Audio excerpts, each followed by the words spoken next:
So welcome everybody and welcome to Demystifying Rituals, and I'm going to turn this over to Miffi, who will explore her Dharma toolbox some more. And thank you so much, Sheila. And we've been having a really wonderful chat as everyone's been arriving today. So it's wonderful that you're all here, and all of our Dharma buddies, new and new to be made, and old faces and old names all together. Really lovely. So yeah, we're on our second class of the Demystifying Tibetan Buddhist Rituals, and so kind of to put it into perspective, I've often found people have felt a bit uncomfortable or a bit self-conscious having an altar or making offerings because it may be a culture different from our own. We kind of feel a bit embarrassed about it, mainly because it's a little bit of a unfamiliar activity. So I think it's fine to feel uncomfortable about it, because we don't want to enter into this kind of practice with a superstitious mind. We really want to know what's the meaning behind it, what's the purpose, what's the benefit, and then it can become a really powerful practice.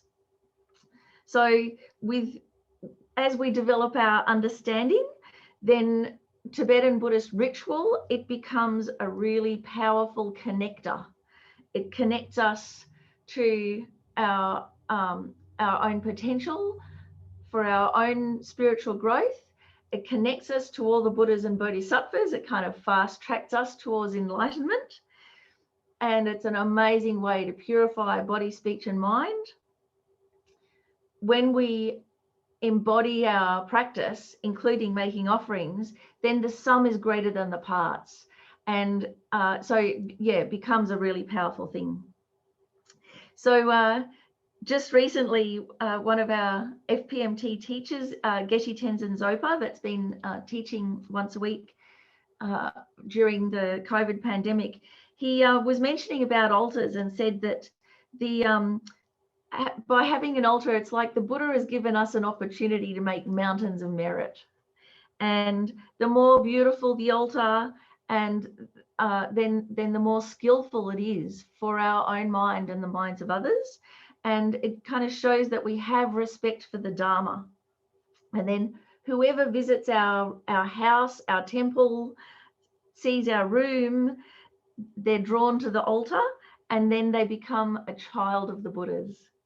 It's so nice, isn't it? So it's like this skillful means of whichever way of drawing people to the Dharma and drawing our own mind to the Dharma.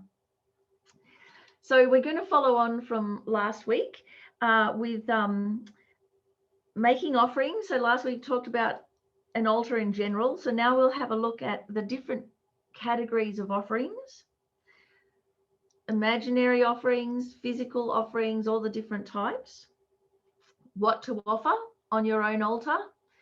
The most, obvious and important ones being things like light and flowers, and the symbolism, the meaning of these things. We're also going to have a look at the two types of offering bowls and how to offer them, and hopefully clear up if there's any confusion between the two different methods. And we'll end with a story about my hair and Lama Zopa Rinpoche, because over the course of my life, my hair's had very different types of presentation, and Lama Zopa Rinpoche has been so incredibly kind in his skillful means of helping me use my hair on the path to enlightenment. So we'll finish with a little story about that. So let's adjust our motivation, shall we? Take a moment to set a really nice, strong motivation. And in a very kind of relaxed way, I like to think of a motivation of kindness and curiosity. So the kindness, that's the compassion side of things, and kindness for ourselves and kindness for others. Kindness for ourselves, to put in place everything possible so that we can have a smooth and speedy path to liberation, nirvana, complete freedom. And kindness for others, that it's not just for us, is it? It's for everybody. How can we leave anyone behind? So to develop that real good-heartedness, the whole purpose of us having a life, leading our life, is to be the utmost benefit to others. And the ones that we know and care about, we care about them so much, don't we? If we knew everybody else, we'd care about them as much too. So we can really set our motivation for the benefit of all living beings. And then the curiosity side of things, well, that's the wisdom. So instead of feeling stressed about not knowing enough or feeling muddle-headed, just having a nice, open, relaxed mind, letting your natural curiosity come to the fore, to really find out about things and to spark our wisdom, inspire us, and illuminate our natural creativity and thirst for knowledge, with this altruistic motivation behind it.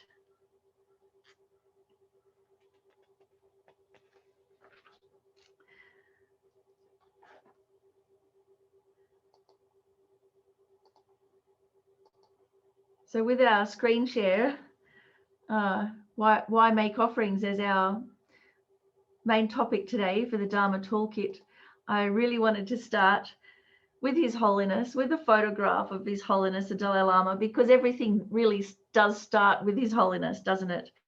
His Holiness tending his altar here, so beautiful, so humble, so attentive. Everything does start with His Holiness, and in this photo there's a lot more going on than just meets the eye. It's such a nice, rich environment, this. So there's, of course, the Buddha statues there, and this is a great big mandala that he's surrounded by the offering bowls. So if it's good enough for His Holiness, it's going to be good enough for us, isn't it? So in general, you know, when we make offerings, being generous now is a substantial cause for us to have all the requisites that we need in the future. So the requisites in particular for living: food, clothing, shelter, medicine. How important are they? We can't live a life without those things. So to ensure that we have enough resources in the future, we've got to put in place a substantial cause. So generosity, being generous, sharing our things, helping others, you know, in general is the cause for that. Making offerings is a way of accumulating positive potential, merit, and a way of purifying stinginess, miserliness, and clinging. So we have a habit of clinging, of feeling that there's never enough. And it's actually only by actually offering that we can start turning that around. And it's okay if when you're making offerings, you kind of feel the cogs grinding and it's really hard. That's fine, because we're going against the habit of millennia.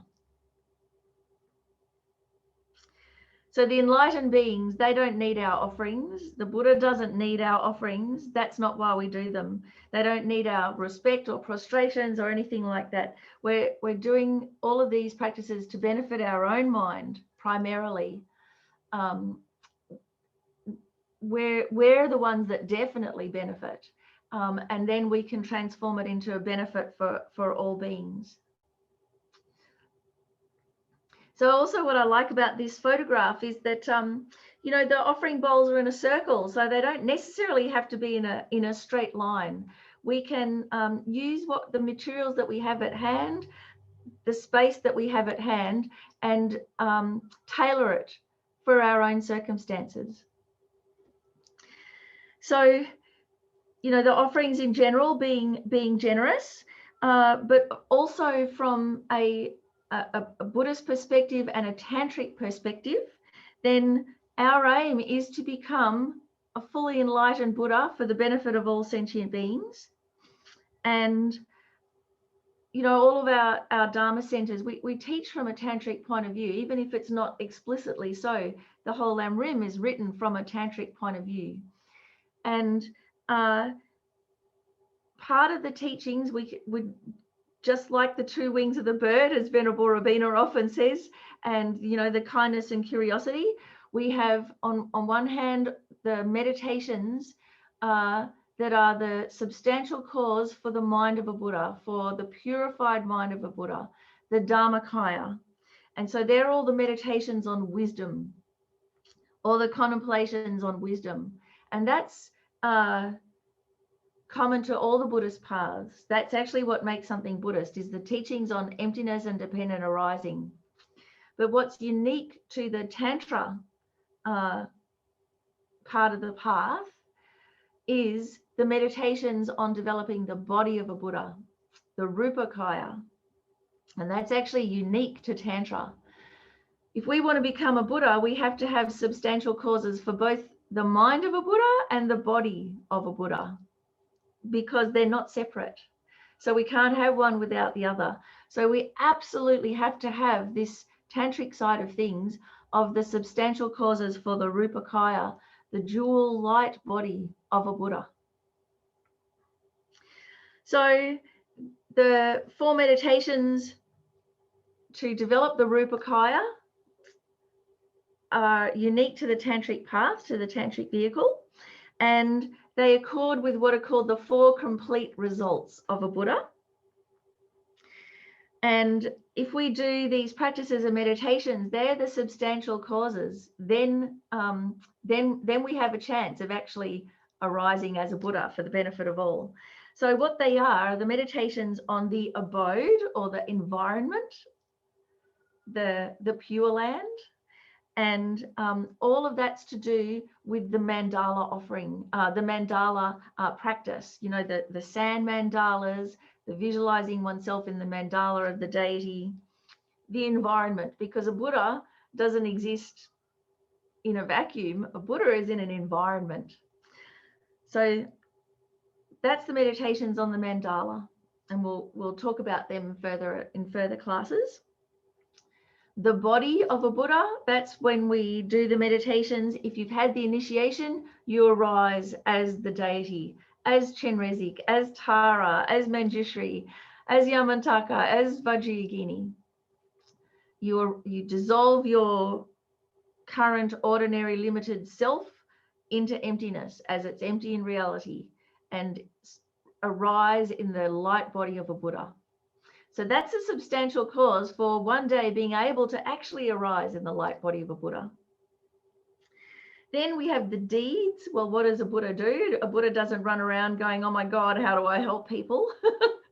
A Buddha spontaneously, effortlessly, perfectly helps others in whatever way is necessary. And how does a Buddha do that? By emanating lights. Like fiber optics, the light rays go out and reach every single living being and lift them out of suffering, bring them to full enlightenment. And then the light rays come back in again. So it's like a perpetual motion machine, you know. It's like the breathing of a Buddha. The light rays go out, liberate others, come back in again. Simultaneously, the light rays go out, spontaneously make offerings to all the Buddhas and Bodhisattvas, and absorb back in again. And each time the light rays come in, you know, everything's re-energized. It's not like you run out of light. So that's the deeds of a Buddha. And often that is done when we do a meditation or the mantra recitation. And finally, there's what's called the enjoyments of a Buddha, or the wealth of a Buddha, the Buddha's resources, which are limitless. And of course, what the Buddha enjoys. And so the substantial cause for those are making tantric offerings. So that's the main purpose for them. And also the Torma offerings, but mostly the tantric offerings. So that's often in the sadhana practice, or even if you don't have an initiation, you come to puja, to Guru Puja or Tara Puja, and there's the tantric offerings there. As long as somebody has had the initiation, usually the puja leader or the Vajra master, then they offer on our behalf. Actually, they bless on our behalf, and we can all offer, so we can all get the merit. So it's very profound why we need to make offerings in general, and then also specifically for the tantric path. There's a real reason for it. So let's have a look at some offerings, and I'm going to start with Christmas because I don't know about you guys, but I love Christmas and I love the Christmas windows. I don't know if you have Christmas windows in America, but I as a child, I just remembered loving the nighttime and the lights, and usually it'd been raining, so everything's sparkly, and then seeing these just magical worlds inside there in the Christmas windows. So our altar is like a Christmas window. It's got to draw us in just like that, and it transports us into this alternate reality. Our altar draws us into the Pure Lands, to the environment of a Buddha. So we actually, then when we have an altar, then we aspire to all of those qualities of the Buddha. And then we get to create mountains of merit by making these offerings. The other kind of parallel with Christmas that I love is that the fragile beauty of all the Christmas baubles. There's something just like a bunch of flowers that's quite, it's quite impermanent. That the Christmas baubles, so beautiful yet so fragile, and it reminds us of this precious human life that we have, so beautiful but so fragile. And also because baubles in themselves, they have no intrinsic value really. I mean, they've got no purpose or meaning except the beauty. So in a way, when you offer them, it can become quite pure. So I've got Christmas baubles on my altar, of course. So the other thing about Christmas that it's worth noting is that we already make offerings all the time, don't we? We have an offering practice. It's just not necessarily a Dharma one, because we make offerings at Christmas trees, Christmas food, at weddings filled with flowers, with white bows everywhere, and with fairy lights. And birthdays, we make a light offering to the birthday person, don't we? So we're used to it. It's built into our culture. But Lama Zopa Rinpoche says, if all these offerings, the fairy lights, the cakes, the everything, if we just offer them as ordinary things, they just become a cause for samsara. They don't become a cause for enlightenment, for liberation and enlightenment. It's just a worldly thing. We've just limited it to this one thing, and they become a cause actually for samsara, suffering. They become a worldly, they kind of start off as a worldly dharma. So what we've got to do is transform that, to not leave it at a worldly dharma as a limited thing and grasping an inherent existence, using up all of our good karma. We've got the offering and the lights, and then we eat the cake and we have the party and whatever. Now all that good karma is finished. We've just used it up. Have we replenished it? Have we made more merit with our good karma? Often we create so much negativities instead by making kind of those ordinary offerings. And we waste this incredible opportunity for the path to enlightenment. So what we can do, all of these things that we normally do, it's wonderful. We can offer them to the Buddhas and the Bodhisattvas for the benefit of all sentient beings. And then they're already there, organized. We don't even have to display them, especially at Christmas time, when there's lights all over the world. We can offer them continuously as light offerings. How amazing. And we can offer on behalf of everybody. So I've got a couple of other photographs of Christmas. Oh, hang on.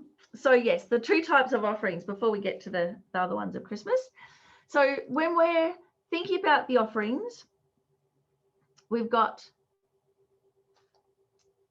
actually arranged and mentally emanated. And you might have heard this in the blessing prayer in some of the pujas and wondered, what do these two things mean? So the actually arranged offerings are the physical ones that are there, that exist in the world on a relative level. And we have two categories in these. One's called owned, which is the stuff that we have, that's ours, our mandala set, the nice little cupcake we put on the altar, whatever it is that we have. And then we have the unowned. So that's not just our own Christmas tree that we own, but all the Christmas trees in all of the world. So they're there, they've been offered on a worldly level. The offerings are organized, beautifully displayed. We don't own them, but we can offer them. So, I mean, we can really riff on a theme here for the unowned offerings. We can offer all the street lights in the world, all the traffic lights that continuously change their beautiful colors, all the lights in the shop windows, all the fireworks wherever they're going off at every different time. You know, we just had fireworks for the Olympics. Oh my God.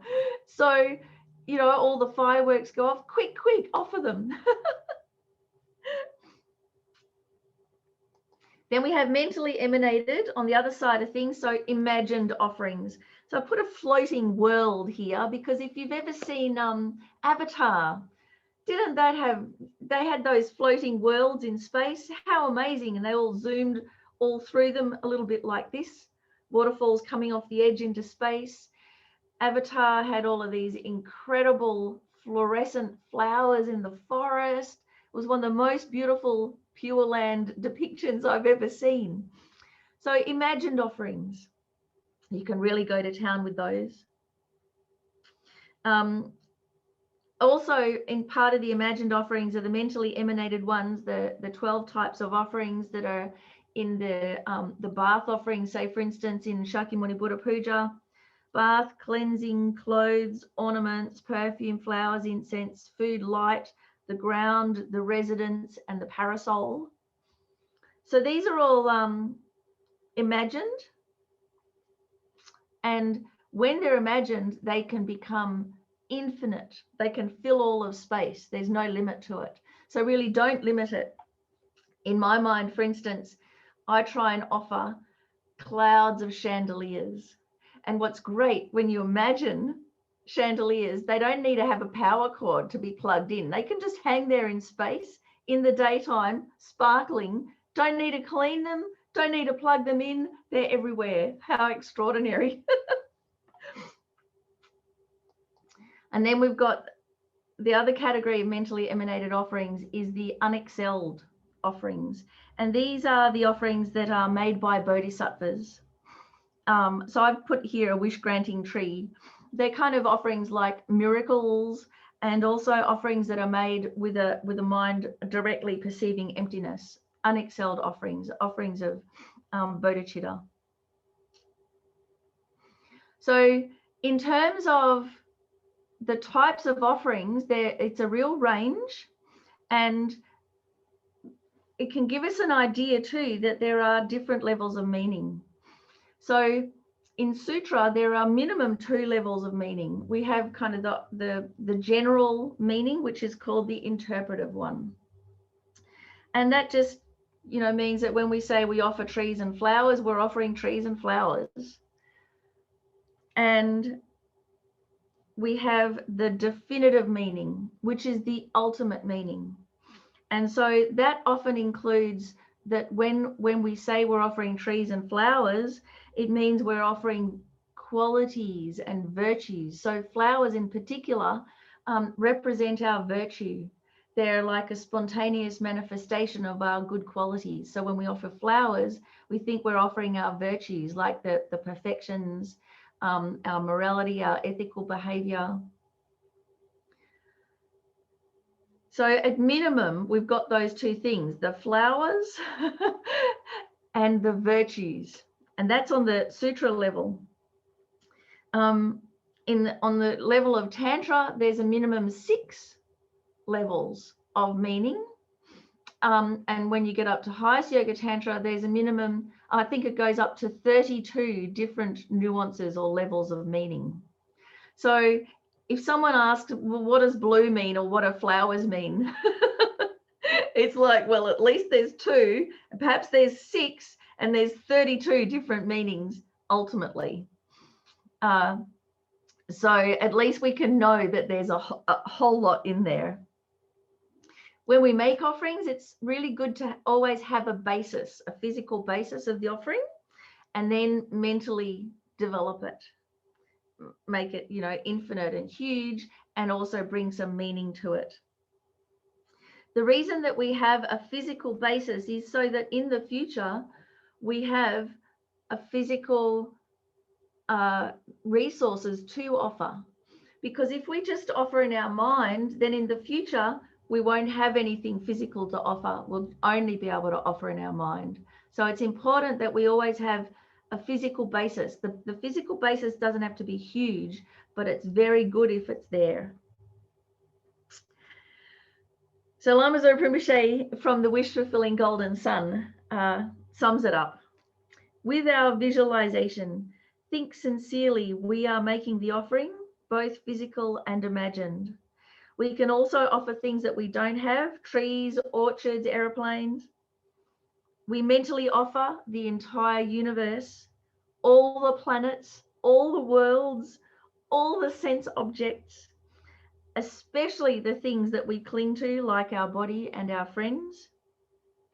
We offer the best quality, the greatest quantity, and with as clear a visualization as possible.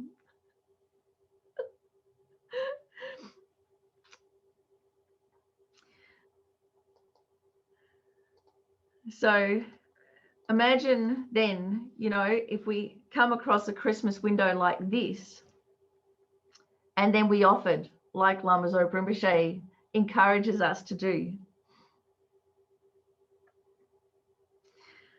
So the offering of lights in particular, all the beautiful colors and lights and sparkles, is the special door of dependent arising to quickly accumulate merit and receive blessings. So if you wish for sublime realizations, offer hundreds of lights.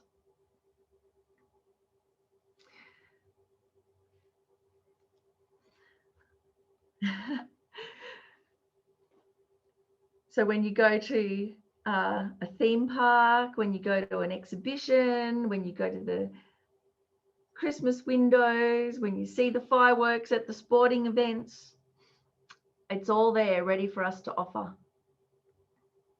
So there are incredible benefits in particular for offering lights. The 10 benefits of making light offerings, and Lama Zopa Rinpoche spent hours and days and months talking about these benefits.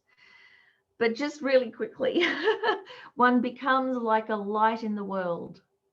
So, His Holiness the Dalai Lama is like a light in the world, isn't he? You just think of him and your whole heart opens, your mind lifts. So we too can be like that. We can become like that. And making light offerings is one of the major ways to do this. You yourself will become like a light in the world, a guiding light for everybody. One achieves the clairvoyance of the pure flesh eye as a human. So clairvoyance as a human being. One also achieves the Deva's eye, how Devas see the world, pure and beautiful. And I think of the Deva's eye, can see past, present, future. One receives the wisdom of knowing of what is virtue and what is non-virtue. This one I really relate to, because so many times I scratch my head and I think, what do I do here? What's the right thing to do? What's right? What's wrong? How do I make a decision? So to spontaneously, in accord with reality, know what's virtue and what's non-virtue. How amazing. One is able to eliminate the darkness of ignorance, the concept of inherent existence, that clinging concept. So offering lights, in not just doing the study and push intellectually, at the same time offering light. One receives the illumination of wisdom, and even in samsara, one never experiences darkness. So none of that darkness and heaviness in the mind. One receives great enjoyment, wealth. One is reborn in the deva or human realms. One quickly becomes liberated. So that's like the work for oneself. And one quickly attains enlightenment, the work for others. So what does that mean? It's the fast track. Offering lights is the fast track. And we all like a shortcut, don't we? So Lama Zopa Rinpoche says and this is from, just paraphrase from Rinpoche's light offering practice. First off, we've got to set a good motivation. And so you just start off with whatever motivation you have, and then you adjust your motivation. So we don't have to second guess ourselves. Often it's a worldly motivation that gets us to doing the practice, but then we adjust it. The purpose of my life is not only to obtain happiness and solve problems for myself, but to free each being from problems and lead them to happiness, especially to the state of full enlightenment. Purpose of my life. Therefore, I must achieve complete, perfect enlightenment.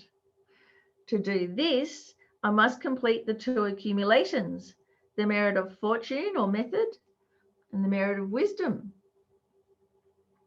Therefore, I'm going to make charity with the light offerings and make offering to the merit field. So that's the motivation. And then you can add in your own motivations for the success of particular projects, for those who are sick, for those who've just died, for your Dharma studies. You add those particulars in as well. So the motivation, then you offer. And then you think the actually performed and the mentally emanated light offerings, think that they're all manifestations of your innate wisdom, of the Dharmakaya, and they fill the infinite sky. And then you offer to the three rare sublime ones who are in essence your own root guru. So you offer, and then dedicate. So there's a really lovely dedication. This one I find so powerful. May all the sufferings of the evil gone realms be ceased right now. May all the three realms of samsara be empty right now. May all the impure minds and their obscurations be purified. May all impure appearances be purified. And may the five holy bodies and wisdom spontaneously arise.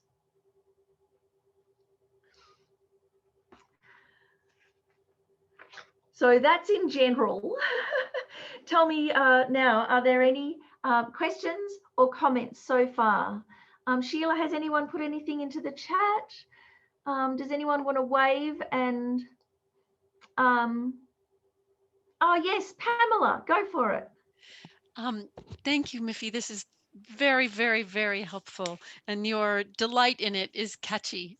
Oh, And I just wanted to ask, when you talked about the physical basis, does that mean that we shouldn't offer anything that we don't either can't see with our own eyes or can't imagine? Or could you explain a little bit more what you meant by that? it just means that you don't just sit down and think, oh, I'm going to offer lights and food, but you turn on the light and you put a lolly or a sweet on the altar, so that there's a physical correlate there. Okay. So it's not just in your imagination. Oh, okay. So if we wanted to offer, clouds of flowers, we can do that, but we should have a flower there, at least one. Yes, Okay. yes, exactly. And then, of course, Rinpoche goes much deeper and then says, offer as many flowers as you can, but at least have one. And then try and make them really beautiful as well. So no dead flowers. Cut off the thorns on the rose. So that from our side, we've been careful with the offering. So it's not bad to offer a rose with thorns, but it will help to gentle our own mind if we cut off the thorns of the rose. And can you explain again why it's so important to have that physical manifestation in front of us as opposed to just imagining? It's not necessarily to have it in front of us, but it becomes a substantial cause that in the future we have offerings to give. We have enough resources that we can make offerings, rather than in the future, all we have is our imagination, but we have nothing to offer. Thank you so much. No worries. Anybody else have a question so far? Well, yeah. Yeah, Inika. Now, I also put it in the chat because where can I read up on everything that Lama Zopa has said on this topic? Oh, Inika, there's decades of what Rinpoche has said. In fact, weeks and weeks and weeks of teachings. But there's several ways that you can do. There is Rinpoche's light offering practice. You can also go to various of the FPMT sites like lamieshi.com, where there are a lot of collated teachings and you can search by topic. And also I think there is like an index of Rinpoche's teachings on even just with the thought transformation teachings, light on the path, and the Bodhisattva's way of life in Bendigo, where Rinpoche spent days and days on light offerings. So you probably wouldn't have enough, we wouldn't have enough time in our life to go through them all.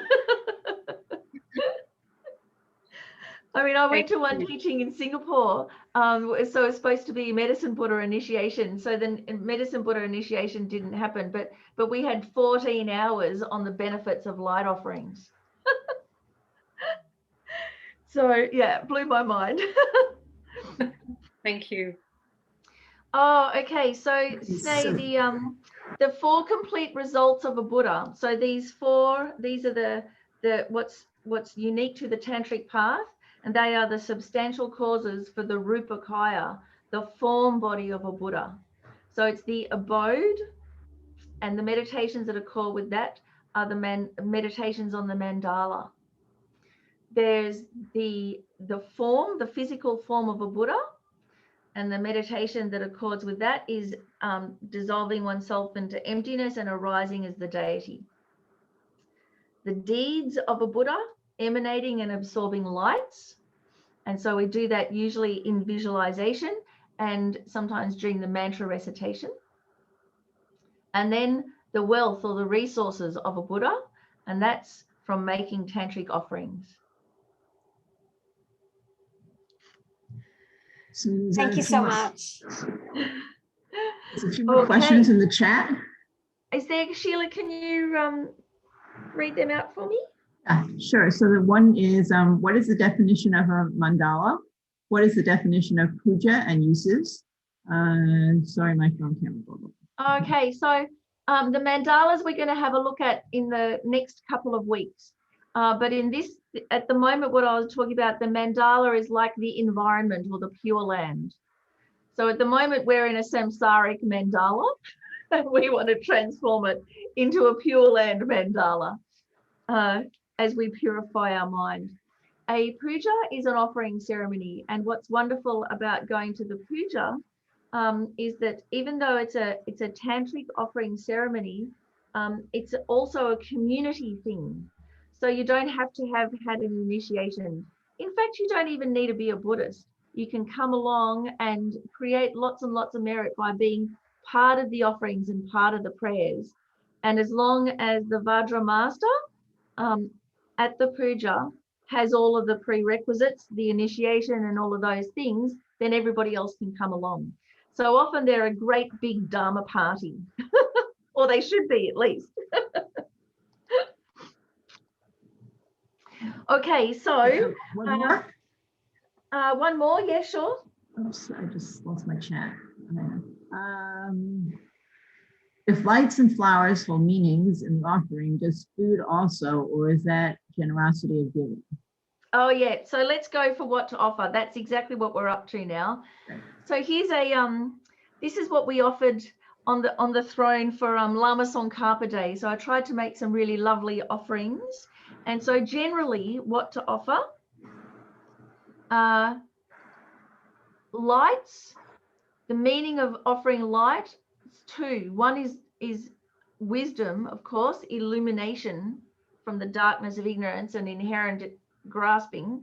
But the other is long life, because a steady, bright flame represents a long, healthy life.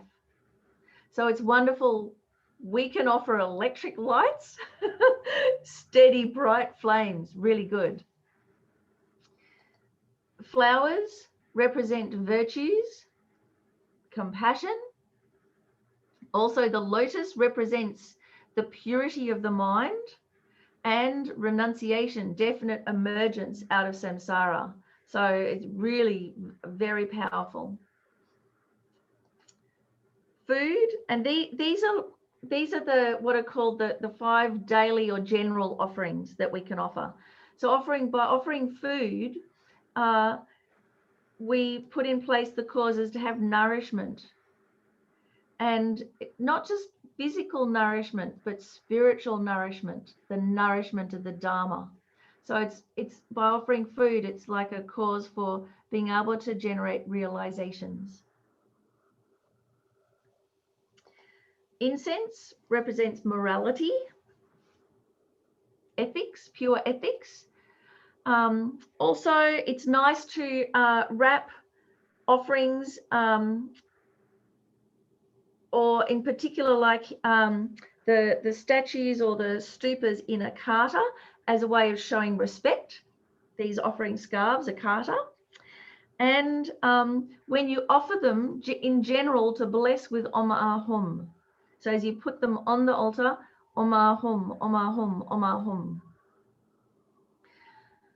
So for Lama Tsongkhapa Day, you know, was it last year, the year before, the 600th anniversary of Lama Tsongkhapa? I mean, what a momentous occasion. So we had all sorts of offerings, but here I wanted to offer the 5 different colored katas representing the 5 wisdoms, you know, the 5 aggregates purified into the 5 wisdoms. And so then I offered here a text on wisdom, then a mandala set offering the mountains of jewels, the Dharma chakra, the Dharma wheel, of course, Lama Tsongkhapa's, you know, teaching the Dharma, a stupa representing the mind of a Buddha, and the form of a Buddha. So what we have here then is the body, speech, and mind, the body of a Buddha, the speech with the text, the stupa is the mind. The offering, the mandala offering, like all of the wealth and the piles of jewels, and offering a Dharma chakra, the wheel. So you can make it, you know, quite nice. You can riff on a theme. When you offer, try and bless with the white Om, the red R, and the blue Hum made of light that kind of absorb into the offering and purify it and multiply it, transform it, all filling all of space. So that when, for instance, you offer flowers, it's not just one flower, but now it becomes many and perfect and beautiful. So Lama Zopa Rinpoche said, if we forget to recite Om Ahum when we're offering, it can be a cause for sleepiness in teachings. Or forgetfulness or discomfort even. So what we try and do is a balance between having real excitement and joy in offering, and also trying to make them really nice and be careful. So Lama Zopa Rinpoche is incredibly careful with making offerings, so much so that you could get stage fright and go, I'll never be able to do that, and just not even attempt it. So really there's this basis, especially as we're getting started, to do as nicely as you can. But remember, it's making offerings is, and especially tantric offerings, is for the enjoyments of a Buddha. And there's the key, enjoyments. It's not a chore, it's not something terrifying, but by making offerings, it's a substantial cause for all the wealth and the enjoyments of a Buddha. So of course, we can enjoy it as we're doing it. So then what not to offer? So here's an embarrassing story. Here's me and Pearlie about 30 years ago. So Pearlie's my best friend. She's been a member of Lungri Tampa Centre for 34 years. And so here we are in Melbourne in the 90s and just doing absolutely everything wrong. So, you know, we can, by doing but not knowing how, okay, we might continue our confusion and create some psychological obstacles. But in general, the practice isn't going to hurt us. Offering isn't going to hurt us. Otherwise, the Buddha wouldn't have encouraged us to do it. So it's all right. If you start by doing it wrong, you can always improve, but it's better to actually start making offerings. If we know how to make offerings, but we don't make offerings, that's worse, because that's like misusing medicine. It's like when we get our antibiotics and we just take a couple and then we put the rest on the shelf. You know, that means that the antibiotics lose their power. And it's a similar thing that we can, there's a great danger in underestimating the power of making offerings and kind of putting it aside. And then we develop a resistance to it. You know, just like with the antibiotics, they lose their power. So I just thought I'd share this with you to give you some confidence that, you know, you don't worry about going to hell and doing it wrong. It's not about that. It's about getting started. So here's me and Pearlie. We're in our flat and we've just finished doing Tara Puja. So it's in the lounge room. I mean, it's a little bit staged, right, isn't it?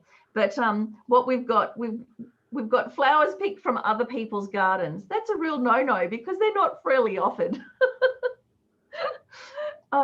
We've got the leftovers, so broken bits. So if you've got biscuits and things, you don't just kind of give the good biscuits to your guests and put the broken ones on the altar. You offer the best ones to the Buddha. You offer all of the biscuits to the Buddha, and then once they're offered, then you can eat them afterwards. We've also got our shoes there because, you know, that's a total no-no too, isn't it? It's really culturally wrong. We're offering cigarette smoke instead of incense. So for ages, yeah, I was a smoker. And so, of course, I had my altar, but then I smoked in the house. So it's offering cigarette smoke, which is a terrible thing to offer because not only does it stink, but it has this terrible history to it. It's associated with so much suffering, slave trading, disease, sickness, all of this. So, you know, it's wrong on so many levels. If you intended to offer something like offer some beautiful food and then you change your mind because you're hungry and you really got to have dinner before the puja, that's no good either. In fact, that's just a cause for samsara. So whatever we have, even if we're starving, hungry, offer it first. Then it's created the most benefit. Then you can have the leftovers. Don't offer just special stuff for the visitors and ordinary for the Buddha. Don't offer alcohol. Well, where's our bottle? Oh, that's why Pearlie's drinking the bottle of champagne. There's even more cigarettes down there. Don't offer knives. That's the other thing too. So if you need to chop up the food, you take the food out of the gompa and chop it up outside. You don't bring the knife into the gompa. I mean, that's kind of just common sense, but it's also careful that we're not cutting ourselves off from the Dharma. So all of this kind of mindfulness helps to train our mind to accord the Dharma and your altar and everything with the importance that it actually has. So what else not to offer? Don't offer, if you drink bottled water, then you should offer bottled water in the bowls, not tap water. You can't have bottled water and tap water for the Buddha. So whatever it is, just to be consistent, you offer what you have, you know, as best as you have or better. With the lights, try and offer bright lights, not dim, antique kind of atmospheric, moody lights, but bright lights, beautiful, sparkling, to illuminate your mind. With the flowers, try and offer fresh flowers, not dead ones, not dried ones either, but ones that look fresh. Plastic ones is okay.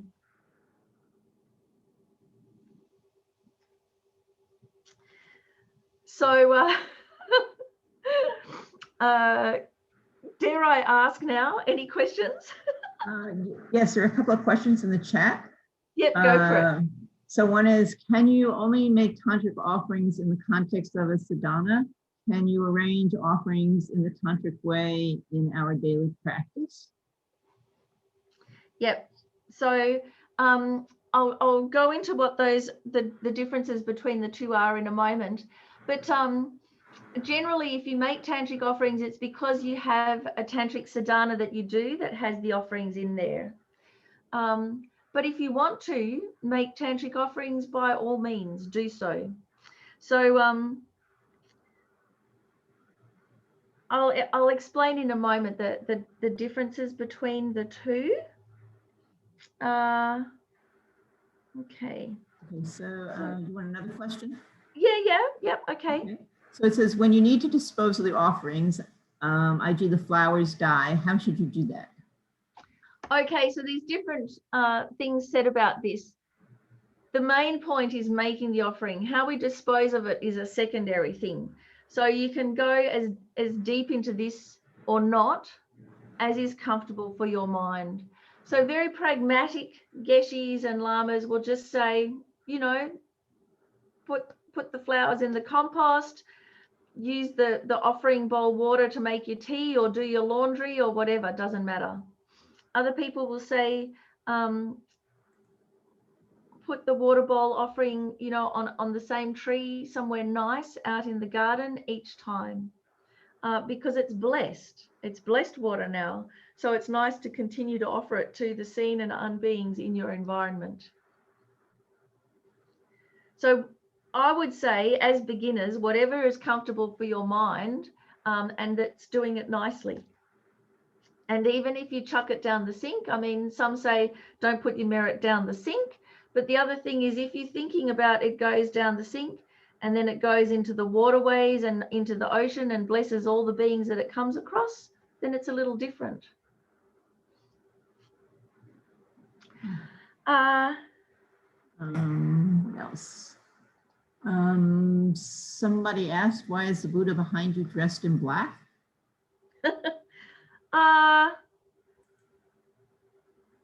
Oh, let's see. Which Buddha? Oh, no, the Buddha behind me, it's just dark metal. And the face has been painted, but not the rest of the Buddha statue. Oh, it's actually wrapped in a white kata. But you can't tell so much over Zoom. Okay, so then. One more? Yeah, one more. Where can I buy lights for my altar? And sorry, what's a sadhana? Oh, okay. So lights, I found the best place is Chinatown. If you can, they often have the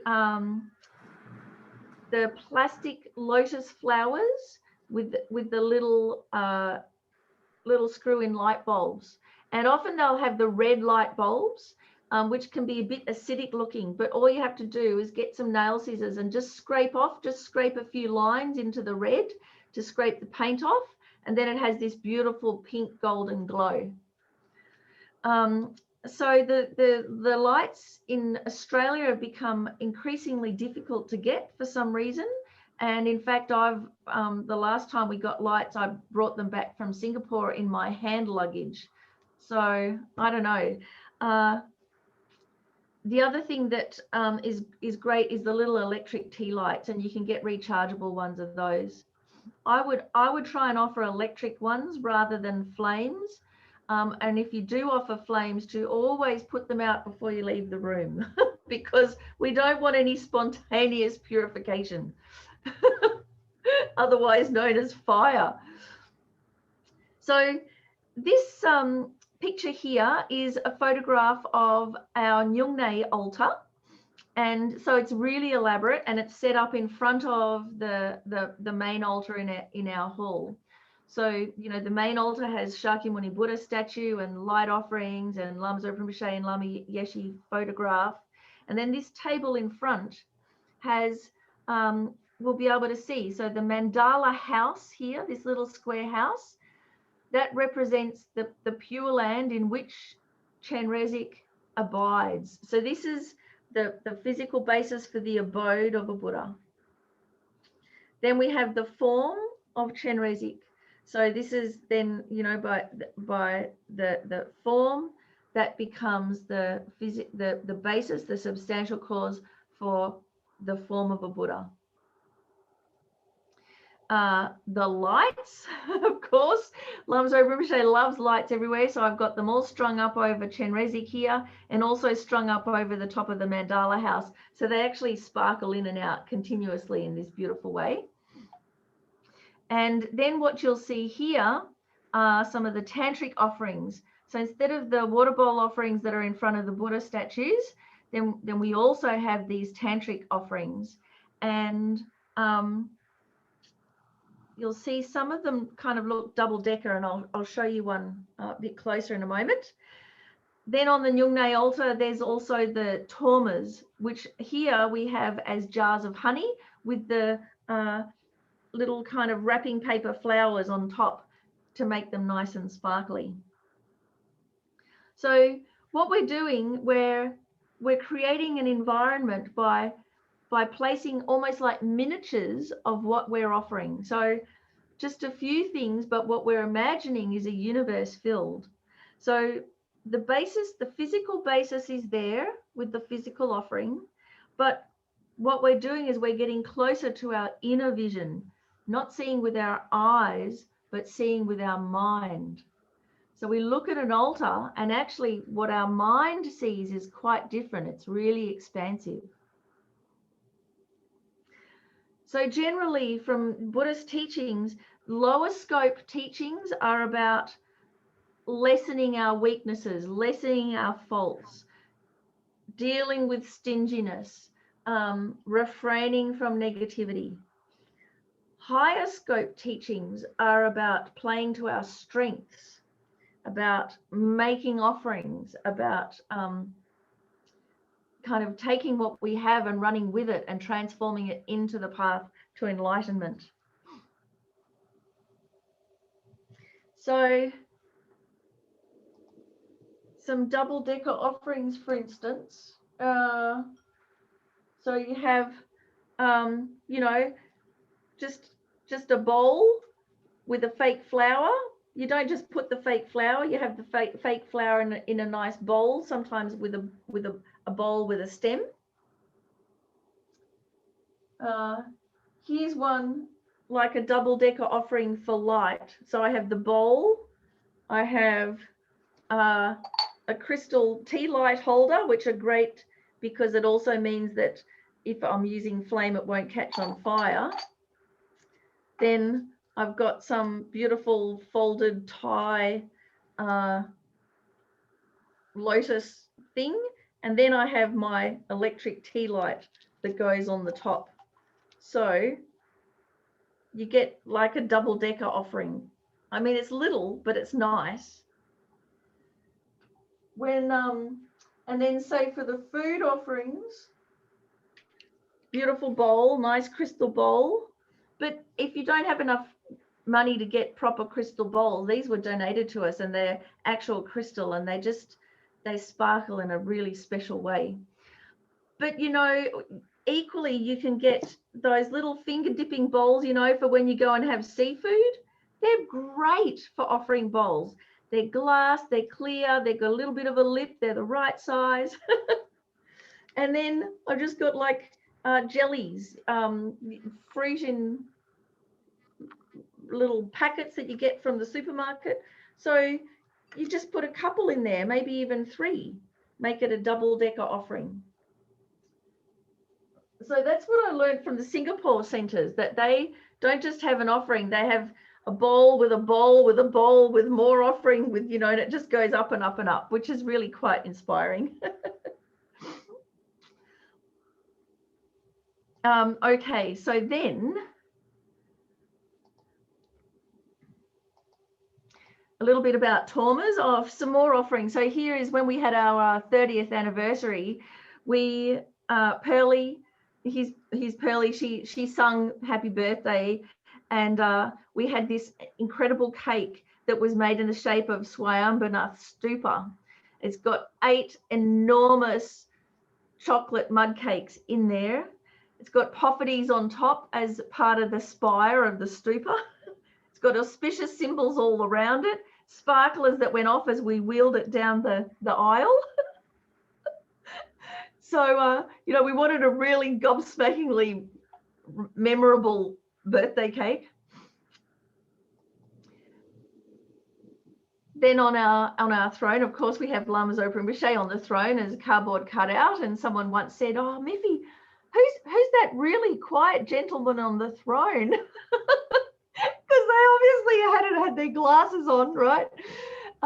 Anyway, so we have Rinpoche on the throne, and then this was us trying to, our first attempts at actually making the tormas. So the tormas are made out of instant oats and water and the 3 sweets and the 3 whites.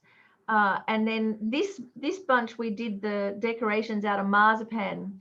So they kind of melted a little bit because of our tropical heat. We did the best that we could. There's also the offering symbols that we have, the 8 auspicious offerings, beautiful lotus.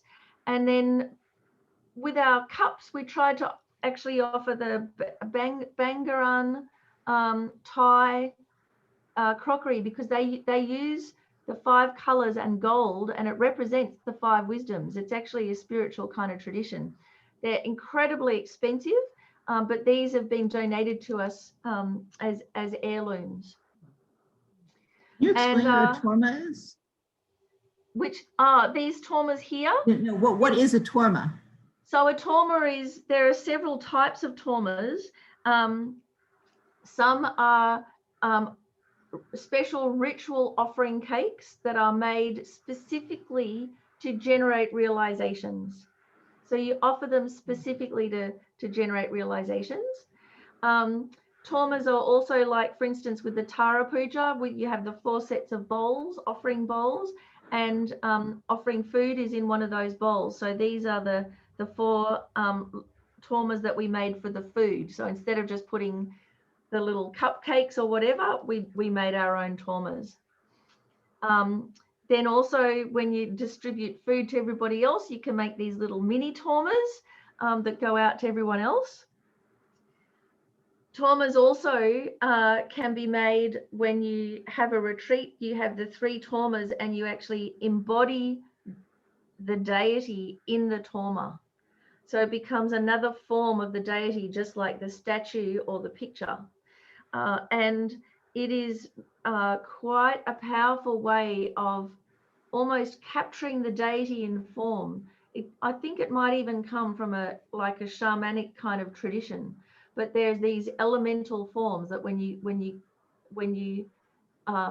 make them and you invite the deity into that torma, it really is like the deity is right there, just with this very, very kind of tenuous physical basis.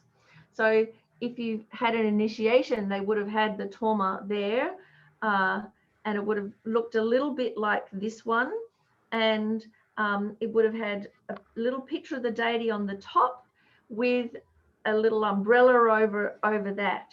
and then you see that Torma as the deity.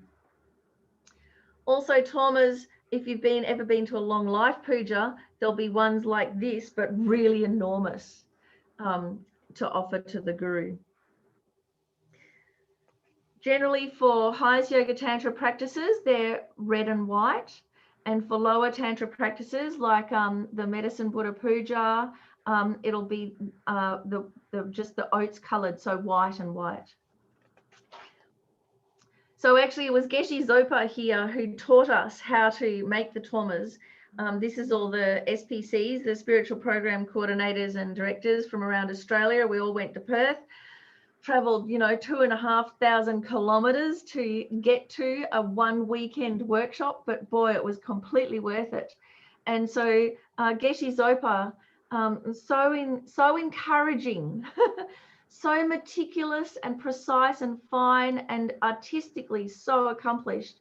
And whatever everybody made, he just said, oh, beautiful, wonderful, excellent. He was so enthusiastic. Really, really, there was a teaching in itself of how to keep the mind happy when engaging in these kind of activities. So at first people felt a little bit stupid, but then we got really engrossed in it. You can also see a different type of Torma here, which is what's called the Gektor, which are the three kind of Tormas, and then the three little bowls here that the little lights go in. And this is often offered at the beginning of an initiation to dispel interferences. And so it's like an offering to all of the inner saboteurs. Here, have this, so that they become subdued and there's no disturbances to the practice. So there are quite a few different types of Tormas, and there is a whole tradition for all the different shapes, for peaceful ones, wrathful ones, all the different types, the fast ones, the slow ones. For us, if we get to make a Torma, fantastic. If not, you have a nice jar that you can keep with a lid so that insects and things don't get in, and you can add sweets to it, or you can have a jar of honey, so something really, really nice, and that will do. So at the end of the weekend, this was all the different Tormas that everybody made. As you can see, they're all quite different. There's a little cutie one here, there's bigger ones, there's kind of wonky ones, and this is what it reminds me of. I don't know if you've seen the Minions, but I love the Minions, and I think the Tormas are like the Minions in a way. They're helpers, and they have their little arms sticking up like the Minions too. So that's just my joke, but I love them both equally. All of these Tormas that we made, we're all following the same instructions, and they all turned out completely unique and completely different. And that's as it should be. It's important to keep the traditions clear, but it also, because we know the meaning, but also then as we practice, there's this whole process of understanding that happens. So we've got to give ourselves some leeway to experiment and to learn, because it's a process. So these shapes, they're sacred shapes. They are elemental shapes, and they represent or capture or embody the deity. They're, in a way, they have meaning expressions of our own Buddha nature. And by offering them, and through the power of mantra, concentration, aspirational prayers, they become powerful. Okay, so then, the Tormas, that's usually for initiations and retreats, and usually your Dharma center will organize that, or pujas, they'll organize that. But the tantric offerings and the water bowl offerings, so I know a few of you have been waiting bated breath for this one. So the tantric offerings, like you might have seen on the Nyungne altar, they're bowls with the various substances. So I've got one picture down here in color. You can see they're double decker. It's like a bowl of a bowl of flowers, These are the bowls of the two waters, Agam and Pajam. Water for drinking, water for washing.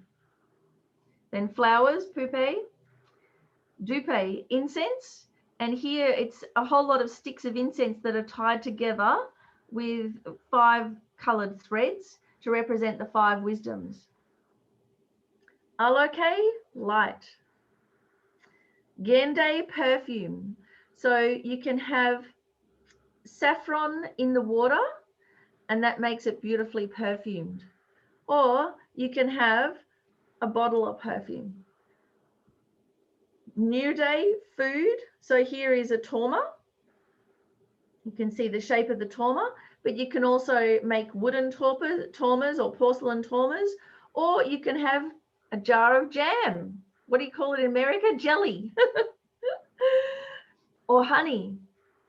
And then shabda, music. So sometimes you can have a bowl of music, or sometimes it's not necessarily offered. So these are the tantric offerings, and what makes them tantric offerings is that you have the basis of the offering, which are these substances, and then they are transformed from ordinary substances into tantric offerings. Who can transform them? Only a deity, only a tantric Buddha. So that's why we need the initiation to make a tantric offering, because the basis of the offering is blessed by samadhi, mantra, and mudra. So by concentration, mantra, and mudra, the great seal, emptiness. They're in the nature of emptiness. They transform into light. So the offerings, even though the physical basis is here, what we're offering is a offering made of light particles, and they have one sole purpose, which is to generate bliss in the minds of the enlightened ones for the benefit of all. So normally, for instance, food has a purpose to fill us up, keep our body strong. Here, food has one purpose, to generate bliss in the minds of all the enlightened beings for the benefit of all. So tantric offerings are very specific, very particular, and they're transformed from ordinary sense objects, which we all offer all the time, those general ones that we put on the altar. Here, they're transformed by the deity into tantric offerings. So in the puja, you will hear that phrase, transformed by samadhi, mantra, and mudra, in the nature of emptiness, made of light, for the benefit to generate bliss in the minds of the holy beings. So these become the substantial cause for the resources or enjoyments of a Buddha. They're different from the water bowl offerings. So the water bowl offerings here, nicely made, repurposing one's champagne glasses. Or here, the water bowls, and then behind it there's some bowls with incense sticks in it, and behind that some stupas. So the water bowls are just offering water. We're offering the water, and we're thinking of the water as a metaphor of the purity and the nature of our own mind. So we offer clear water because our mind by nature is clear. And we can offer various amounts of bowls. And we offer, of course, with a bodhicitta motivation. But it's a practice that everybody can do. You don't need an initiation to offer water bowls. And so in a way, the water bowl offering is like a sutra practice, and these tantric offerings, it's a tantric practice, and they're quite different. So what I found has happened just through happenstance in the West, as various you know, people have gone to teachings and older students have been to lots of Lamzo Rinpoche's teachings, and then new Geshes come in, that these two different ways of making offerings have been conflated and mixed up into one practice. But actually they're two quite distinct practices. And so what can sometimes happen is that people offer water bowls and transform them in their mind into flowers and incense and food and whatever. And it's completely mixed up. It's like, why transform water into flowers? What we're doing is we're either offering water and thinking of the qualities that that represents of the mind, or we're offering flowers and transforming them into light and offering them. So if you have a initiation and you have a sadhana, a meditation practice that you have a commitment to do each day, for instance, in the sadhana, there might be the tantric offerings in there. Not all of the short sadhana that you do each day necessarily has the tantric offerings. But if there are the tantric offerings in there, it is really nice to set up these bowls and offer them each day as part of your practice, because it's there in the sadhana. So it's fantastic to have a physical representation of them. And so for that reason, then you might have these tantric offerings there set up permanently on your altar. That's great. That's fantastic. If you only do the practice once a week or once a month on a special day, then probably you just set those bowls up on that day of the practice, do the practice, and then take those bowls back down again. So it really depends on if you actually offer them in the practice or not. So I know my mother, who started Langri Tampa Centre, she was a Vajrayogini practitioner, so she had her Vajrayogini offering bowls there permanently on the altar. These are the ones that she offered. So me, it was a long time before I ever did daily sadhana practices. There was some years when I was on the wagon and I did my daily prayers, and so then I did water bowl offerings every day. When we do Nyungnes, then I set up all of the tantric offerings, but otherwise it's just the water bowl offerings. So before we go into the water bowl offerings, I'm just going to stop the share here and go, those of you that do offering bowls, what questions do you have?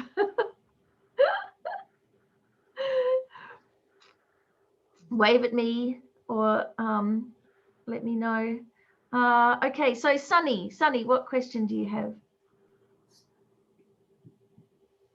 Oh, no, I can't hear. It says that your microphone's off, but nothing's coming through.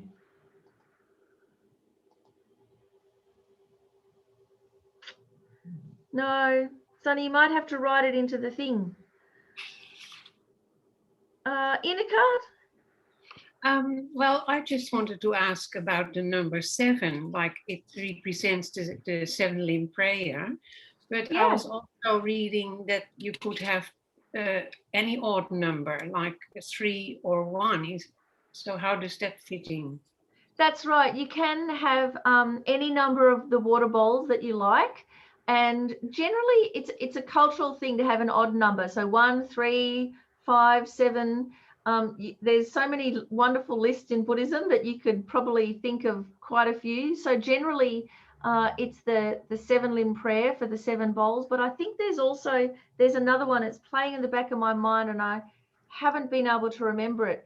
But it might be the 7 qualities of enlightenment, something like that. I can't find the source now from it, but there is another meaning. But the 7 limbs is a good one to remember. If you offer the 5, you can think of the 5 wisdoms. If you offer 3, for the 3 jewels of refuge. I mean, you know, there's many things that you can think of. Mainly it's to do with how to do the water bowl offering practice. Again, it's to do with how much space you have on your altar. So if you have enough for a row of 7, like we do here, then fantastic. Maybe you've only got enough space that you have to curve them around, like His Holiness did. That's fantastic too. Maybe you've only got space for 3, or just one big, beautiful crystal bowl with a lotus floating in it. That too can be really nice. So I have Sunny's Sunny, question. Yes, yes. So Sunny wants to know, what are the 8 qualities? Oh, okay. So we'll get into that. Okie dokie. So this is the beauty of the offering bowls. And I was thinking with these water bowl offerings, again, you don't even need to be a Buddhist to do it, you know, like I'm thinking it's such a beautiful practice. You could offer to Jesus, to Mary, to the saints. Of course, we're Buddhists, we'll offer to Shakyamuni Buddha, in nature our own root guru. But it can be a universal practice. And it was actually brought by a teacher to Tibet because you know, the water in Tibet, crystal mountain streams, you know, quite different from the water in India, for instance. So this beautiful practice where you offer sparkling clear water. Also, it's water, so you can't get too proud about it. You know, it's just water. So it can be a very pure offering because the purity comes from our adjusting our motivation and our intentions. The clarity of the water represents the clarity of our mind. The fact that the water is still also is very profound because it by offering the water bowls, it's actually a way of gentling our mind. So especially if you're very frustrated or short-tempered or lose your patience quickly, or get quite short or sharp with people, this is the practice for you because it really gentles the mind. It's a very powerful kind of way to deal with anger and impatience. And we don't need to transform anything into anything. We're offering water and we're thinking about the qualities and we're kind of thinking how that relates to our mind. Venerable Robina often says it's like having Buddha to tea. It's like inviting Buddha to your house and offering a cup of tea. So we do all the offerings, we do our water bowl offerings, we do our prostrations, we sit down and we do our meditation. And it's like we've made this offering to the Buddha. So when you set them up, it's nice to offer in the morning. Generally, the practice would be to offer in the morning and then to take them down in the afternoon or the evening.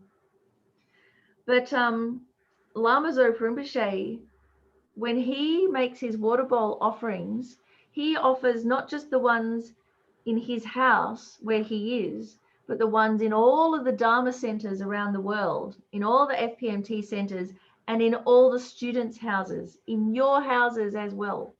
So for that reason, it's great to have them up for 24 hours so that when Rinpoche offers your water bowls, they're actually there. So what you can do is you in the morning, you fill your bowls. They're there 24 hours. The next morning, you empty them out and refill them again so that they're continuously there. So that's why it's an offer every 24 hours. For the shape of the offering bowl, it's better to have wider at the top than at the bottom, so it's open, and to keep them clean and full. So what do I have here? So the beautiful crystal bowl, it's a nice size, you know, a good kind of hand size, not too small, but they're actually better if they have a bit of a lip. So a lot of the Chinese teacups are quite good because they have a bit of a lip, so when you pour, they don't dribble. A cheaper version is from IKEA. I don't know if you have IKEA in America, but these bowls are great because they're wider at the top than at the bottom. They're really cheap, so you can have many sets. Like I said, the finger dipping water ones as well. I'll show you how to do them in a moment. Then when they're set up, they're about half a centimetre, they say a rice grain apart from each other. And so not too close, not so close that they're touching, because that's kind of a little congested. So when you put them down, you think, may I always be this close to my guru? So really close, not so tight as in each other's pocket, but really close. So as you put the balls down,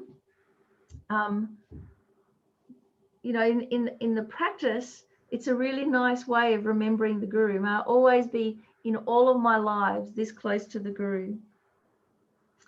And Lama Zopa Rinpoche likes to purify the bowls with the incense. So you get the incense and you tip the bowl upside down, you have the incense go on the inside. It purifies the Devas cities, the Devas realms. So one of the quick ways to actually do the offering bowls, you get your cloth, you have a dedicated cloth, and when you clean them, it's very similar. We'll go through this with the mandala offering as well. 3 times to the right, 3 times to the left. So as you're going 3 times to the right, you're thinking, may I wipe away all of the negativities of sentient beings. 3 times to the left, so anti-clockwise, may I bring all of the qualities of Buddha, Dharma, and Sangha, of the body, speech, and mind of a Buddha, to myself and all sentient beings. So one is wiping away sufferings, negativities. One is drawing forth, drawing towards you all of the qualities and benefits. So you can do this thinking in general. You can also do this if there's anyone in particular who is ill or suffering. You're wiping away not just their suffering, but all of the causes, bringing forth all the qualities. So you clean your bowls like this. And then that way, you know, instead of feeling powerless about COVID, we can be thinking, here I am, I'm wiping away all of the negativities, all of the suffering, all of the illness, and all of the causes of a contagion, and bringing forth all of the benefits and qualities for all sentient beings. So you clean the bowls like that. And you can't quite see, I've got my little pile. So I have my bowls, and then the jug of water goes in the top one. And what we're doing is we're transferring the water from one bowl to the next. And this is like our mind stream from one life to the next. You know, it's a continuity. So you pour almost all of the water, leave a little bit, and put that on the altar. Pour almost all of the water till there's a little bit, put that on the altar. Pour almost all the water. As I'm putting it on the altar, I'm thinking about always be this close to my guru.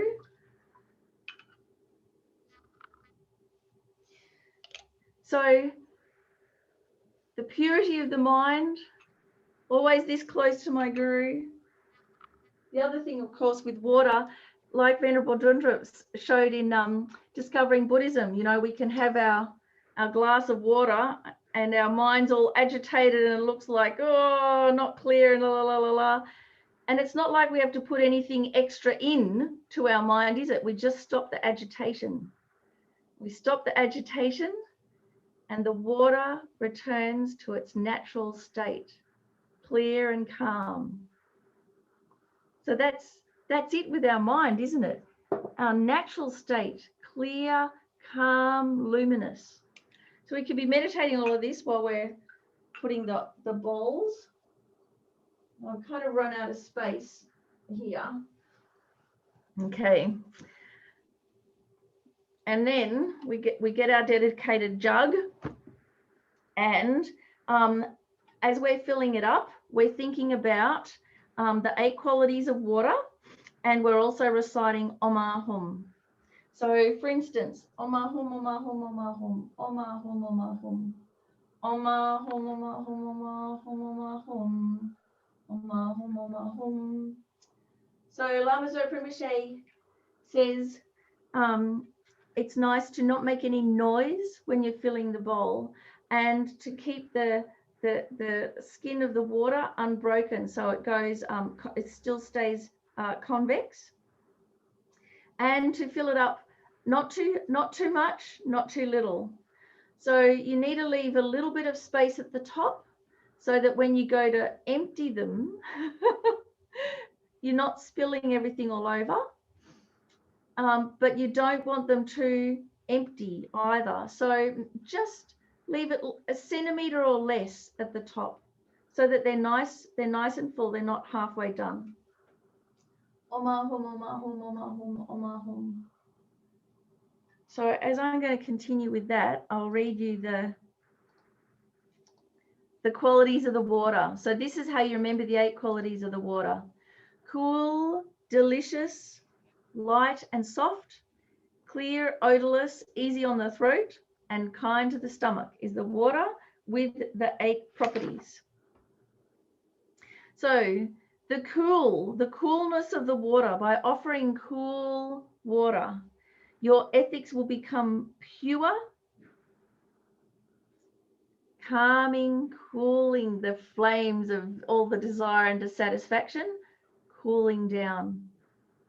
The deliciousness of the water, because the water is delicious, you will come to enjoy the most delicious food. Light, the water's lightness means your mind and body will become pliant and supple. Body and mind, pliant and supple. Soft, the softness of the water results in a gentle mind stream, gentling the mind. Clear, a clear mind will result from the water's clarity, and you'll be able to understand any object or topic very easily. Odorless, its lack of odor will purify you of karmic obscurations. Kind to the stomach, because the water doesn't hurt your stomach, your body will become free of illness. And easy on the throat, you will come to have pleasant speech, which we need, isn't it? To share the Dharma, to help others. The main way that we interact with living beings is through our speech.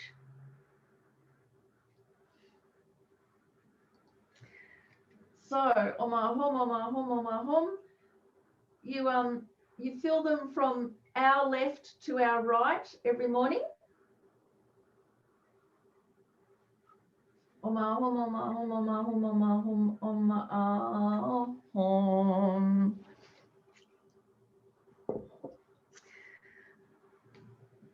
So you probably can't see very well there, but we've got, I've already had these ones done, the 7 in front of the Buddha, and then we have our tantric offerings here. This was set up for Guru Puja.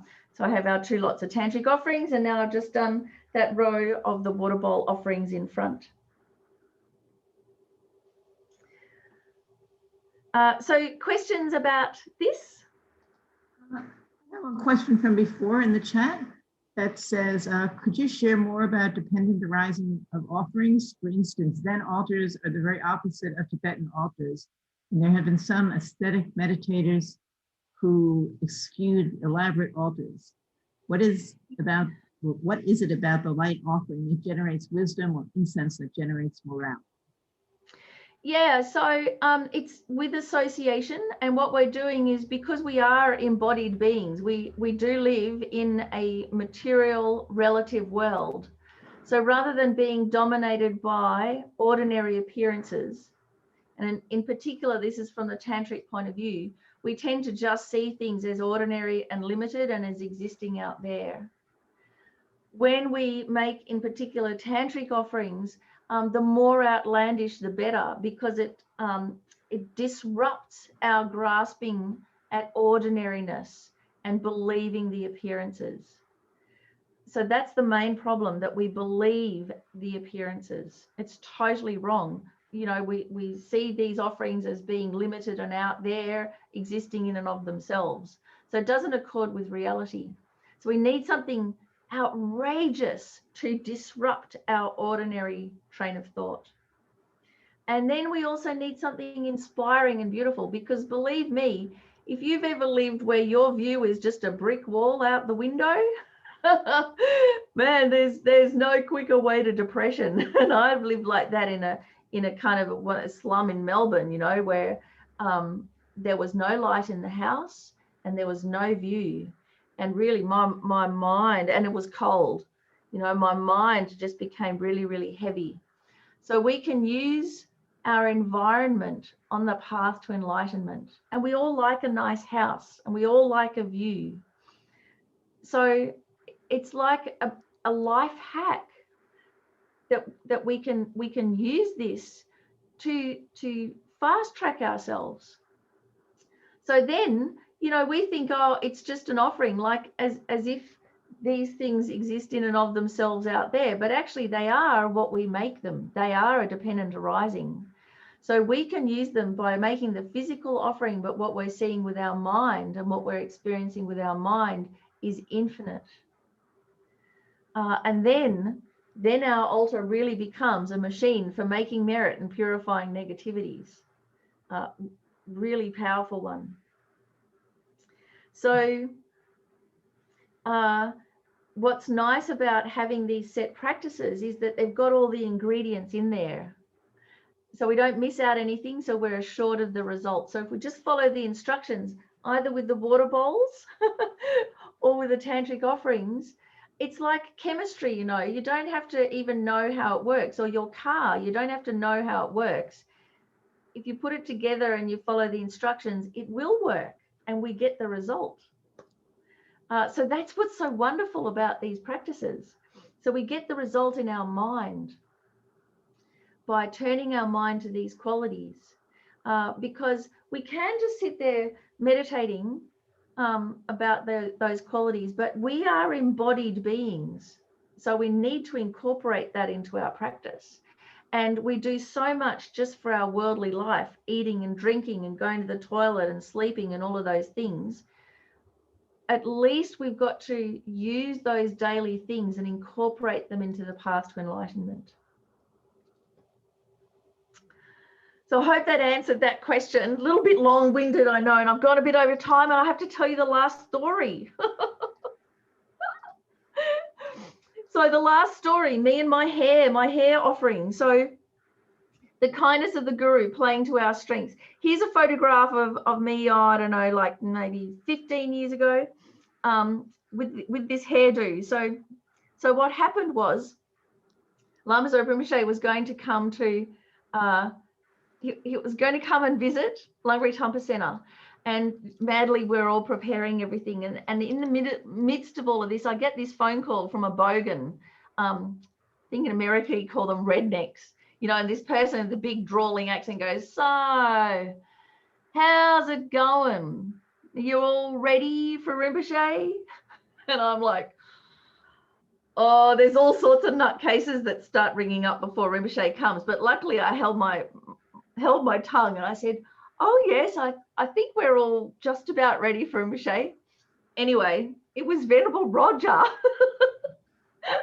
just ringing, but he didn't say, hello, this is Roger. He just like launched into the conversation. And so they were in a taxi on their way to the airport, and they were going to come about a day later. And Rinpoche was in the taxi too. So Rinpoche is saying, what's Miffi's hair like? And so I said, oh, you know, it's green and black, I think at the time, black hair with a green fringe. And Rinpoche said, okay, Miffi, this is what I want you to do. I want you to pile your hair up really high and put the rainbows of the 5 wisdoms in there and have auspicious symbols everywhere, and then tie it all up with a garter at the top. Can you do that for me? So I went, oh yeah, Rinpoche, of course I can. Of course.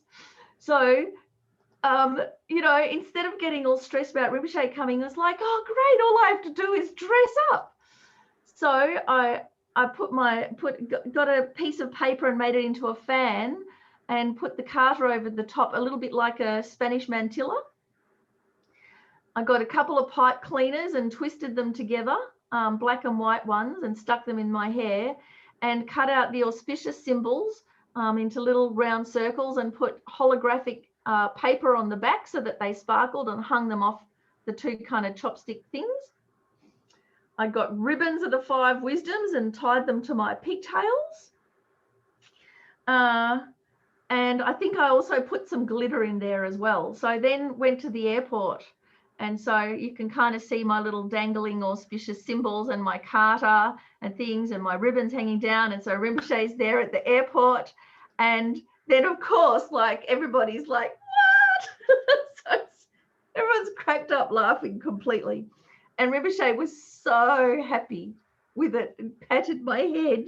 It was so nice. I could still feel him patting my head. So I wanted to share that story because it really is whatever we naturally do, whatever we have a passion for and are good at and love doing, instead of feeling like it's separate from our journey to enlightenment, we use it on the path. So if you love books, you put books around your altar, you know, and if you have little love of little miniatures, you make little miniatures on your altar. So your altar, like I said last week, it's like a time machine, you know, it connects us to the past, to the lineage of all those who've become enlightened through offerings and meditations on wisdom and skillful means. In the present, it's like a Jungian sand play, isn't it? We make it as a manifestation of our environment, and it's a work in progress. And we use it as a machine for creating mountains of merit and purifying negativities. And in the future, it will become this pure land that we're making in front of us will actually manifest as our environment. It's a substantial cause for it. So we're well and truly over time. I don't know, Sheila, are there any last questions before we finish? Somebody wanted to know about emptying the water bowls. Maybe you want to finish off with that. So then when you empty, it's very simple. You start from the right to the left. You just empty them. You can give them a little bit of a wipe so that there's no drips, and you just put them back on the altar upside down. So you don't put the bowls, you don't ever put an empty offering. You put it upside down. Otherwise, it's kind of like offering, you know, a lack of things. And so sometimes you can just have them overlapping the edge so that they can air dry a little bit. So you empty them from right to left, and then start again. So Venerable Robina said I was a little bit lackadaisical, a little bit informal with my offerings, and Rinpoche, you know, if things had dust on them, he'd start all over again. So really, we have to find a middle way where we can get started, and that's to finish. I really like to dedicate that we have the energy and the good-heartedness and the inspiration to get started and feel okay about not being perfect, because we're not enlightened yet. But this practice, it's one of those practices that can lead us to enlightenment. It supports our practice. You know, and when we do the tantric offerings, then it becomes a crucial part of the practice. So let's dedicate, by doing all of these offerings, we can accomplish all of the realizations and the good heart for sentient beings.